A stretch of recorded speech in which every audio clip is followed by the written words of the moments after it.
1. Assuming your partner can read your mind. The mistake: it's easy to assume your partner should just know what you need, especially if you've been together for a long time.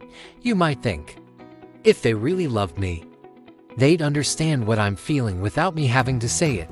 But this often leads to disappointment and resentment. Why it happens: mind reading is often seen as a sign of emotional closeness. However, no matter how well your partner knows you, they can't always intuit your needs or feelings.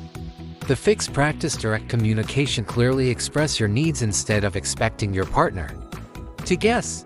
For example, instead of saying, "You never help me around the house," try, "I feel overwhelmed with chores.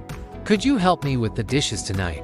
Encourage questions. Let your partner know it's okay to ask for clarification. Open dialogue fosters understanding and connection. 2.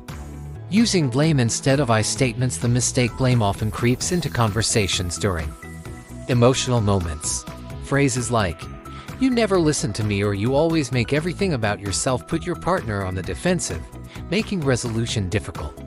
Why it happens: blame is often a knee-jerk reaction to frustration or feeling unheard. While it's an attempt to express pain, it can escalate conflicts instead of resolving them. The fix: use I statements. Frame your feelings without accusing your partner. For instance, say, "I feel hurt when my needs aren't considered," instead of, "You're so selfish." Own your emotions. Recognize your feelings are valid, but express them in ways that invite connection. 3. Avoiding difficult conversations. The mistake: avoiding uncomfortable topics may seem like a way to keep the peace, but it often leads to unresolved tension and emotional distance. Why it happens: conflict can feel threatening, especially if past experiences make it seem overwhelming. Avoidance may seem protective, but often backfires. The fix: schedule time for hard talks. Pick a neutral, calm moment to address sensitive topics instead of diving in during heated arguments. Practice active listening. Show your partner you value their perspective by truly listening and paraphrasing their words for clarity. 4. Interrupting or talking over each other. The mistake: interrupting can make your partner feel dismissed or unheard. Even with good intentions, it signals that your perspective is more important than theirs.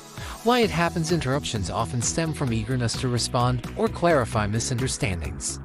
The fix: pause and reflect. Focus on your partner's words rather than planning your response. Wait a few seconds after they finish speaking to ensure they're done. Set ground rules. Agree to avoid interrupting during discussions. Apologize and reset if you catch yourself interrupting. Acknowledge it and let your partner continue. 5. Expecting every conversation to lead to resolution. The mistake: believing every disagreement must end with a solution can lead to frustration when that doesn't happen. Why it happens: the desire for resolution is natural, but not every issue can be solved immediately or ever.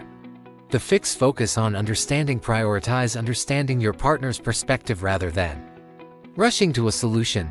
Agree to disagree. Recognize that some disagreements don't have a right answer. Allow time. Get space for ongoing dialogue on complex issues.